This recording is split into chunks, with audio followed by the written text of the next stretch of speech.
Have you ever wondered what it would be like after you've been open, say 3 months, 4 months? Well, all this week I'm talking with Nate Davis. He's the owner of Nate's Hot Dogs in Pekin, Illinois, and he's been open about 4 months. He's going to share all of his struggles and all of his successes, and it's going to be worth the listen for you guys.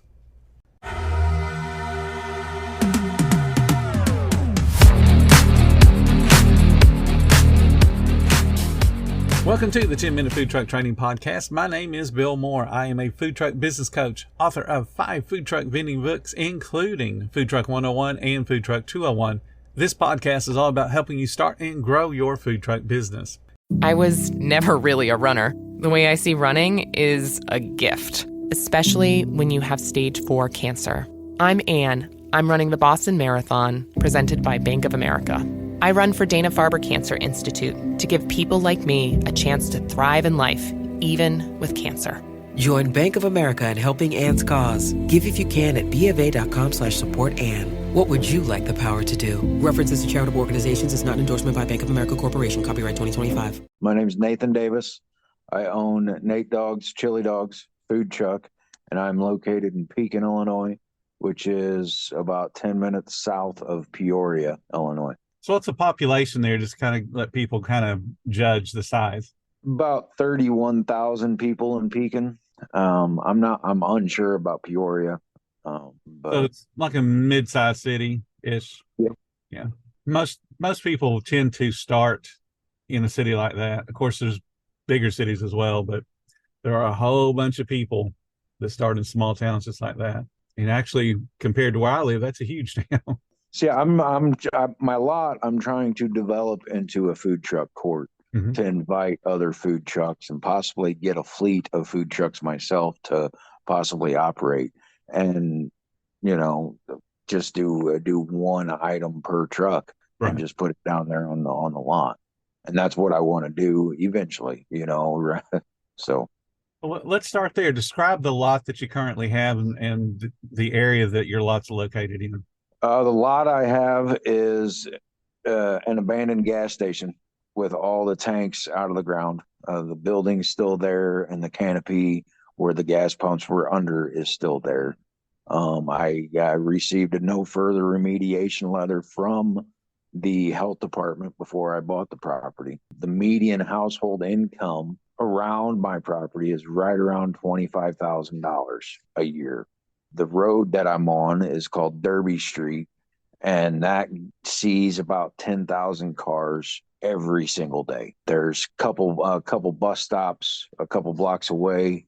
I got a one-way street that dead ends right into my lot. I'm 3 blocks away from a sports complex. I'm almost right smack dab in the middle of a 2-mile street that runs east to west, and it's on the south end of town. Like the normal south side of towns, they don't see a lot of sparkle and all the fancy stuff that other people get downtown and in the other business districts. It's the south side. There is a lot of businesses on the south side, but it's all small businesses, mom and pops. It's my town. That's it. Is there any other food close by where you are? Well, there's a couple sit-down diners that all close about 2:00 in the afternoon. Most of the diners, the 2 diners on my street, one is known for their breakfast. The other one it's just a mom and pop, but they're open about 3 or 4 days a week. I don't know why they're saying their food cost, but you look at their menu and there's about 4 pages worth of food on their menu. And that's you can't make any money doing that way. You have a whole bunch of food that's not going anywhere. Exactly. You focus on one thing and do that one thing extremely well and build off of that, and you're going to do fine. You are exactly right. And that's such a hard concept, I guess, to get across to some people is keep it simple. Yes. Keep it simple, silly, not stupid, because you don't want to talk down to yourself. Exactly. That's the biggest thing about this journey. You got to have self-confidence. Whether you make the right decision or the wrong decision, at least you made a decision, and it's either going to be a success or you get to learn from it. 100% correct. Are you the only owner of the business, or do you have partners? Nope, this is solely me. This is my concept. I started it 2 years ago when I bought the property down there on Derby Street. I originally bought it to do a walk-up hot dog ice cream stand that I think the south side of Pekin would really needs. But with the city and the ADA and all this, that, and the other thing, I decided it was a whole lot cheaper to start with a food truck to get food proof of concept. Now, after the research and running the food truck for 4 months that I have, I'm realizing a brick and mortar store is way more expensive than a food truck. Yes, you're at a certain spot every day that people can come to, but you're spending a lot of money to have that brick and mortar store up and going. Yep. There is a bunch of money for sure. And then there's a lot of investigation, a lot of, due diligence that you have to do because you can't pick up and move as a restaurant. No. You got to make 100% sure before you sink $1 into that particular piece of property that it's going to bring the kind of people that you want, and people are going to want to go there to begin with. Doesn't matter what your concept is. Right. And I started this 2 years ago. Me and a buddy of mine, I do lawn care. I still do lawn care through the week. Me and a buddy of mine were doing a cleanup on a property, working hard, using our backs, using our hands, knees, everything. And I'm tired of working like this. And I've always cooked. I've always been able to cook. I'm a welder by trade. I got laid off due to COVID 2 years ago, and I started my lawn care business. And then I don't want to work that hard the rest of my life.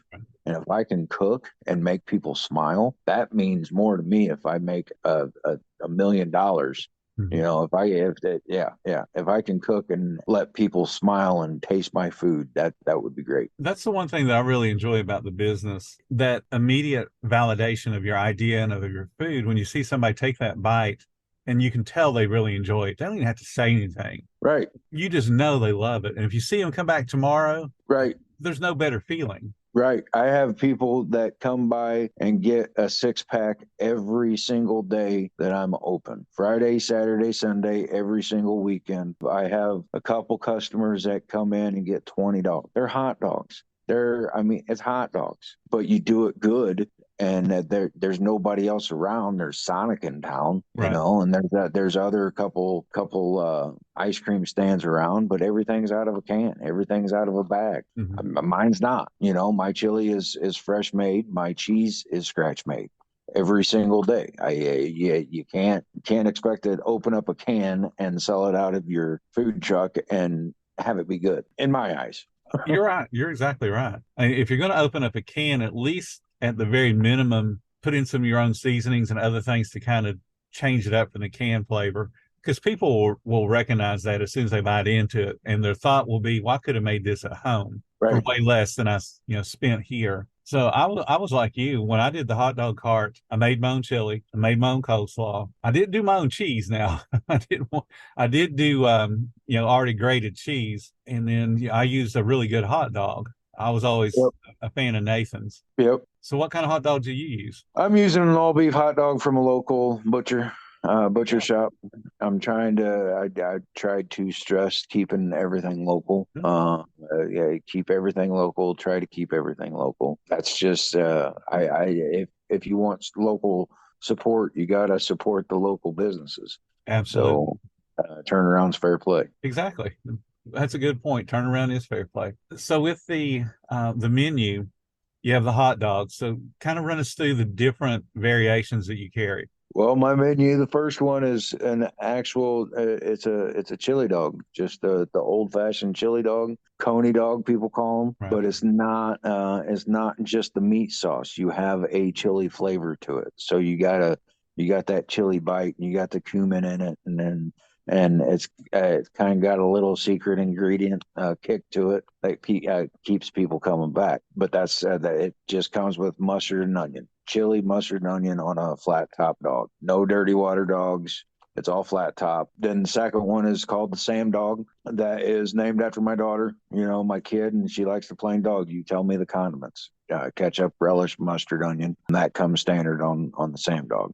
Then I have the Nate dog, which is named after me. It's got my chili, the cheese sauce that I make, grilled onions, and fresh bacon bits that I make. That's sold for $6. The Sam dog is sold for $3. The chili dog is sold for $4. I have a cheddar bacon dog, which is my cheese sauce and fresh bacon bits. And I'm not skimping on the bacon bits. Mm-hmm. You gotta make them taste at every bite. Yes. And that's $6. And then I do a chili cheese dog with my cheese sauce and my chili, and that's $5. And then I have bacon cheddar fries, which is waffle fries. It's like, I think 6 ounces of fries, 6 ounces of cheese, and a handful of bacon bits on waffle fries. I got chili cheese fries. Those two sell for $10. I have a regular waffle fry that sells for $4. My cheese fry sells for $6. I offer a pretzel. It's a Bavarian pretzel that I get from my food provider, Performance Foods, here in Central Illinois. It's just 20 seconds in the microwave, 20 seconds in the fryer, and some cheese sauce, and those sell for $5. Tomorrow, Nate shares a secret about having just one product and doing it better than everybody else.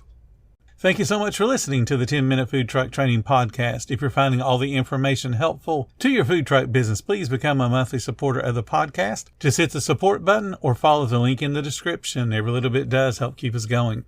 Join our Facebook group. It's called Food Truck Training. We have a whole bunch of awesome members at all different levels, from brand new beginners to decades-old veterans. They've all got your back when it comes to helping you with your food truck. And again, thank you for listening. Come back tomorrow, because I got plenty more to say when it comes to helping you and your food truck business grow.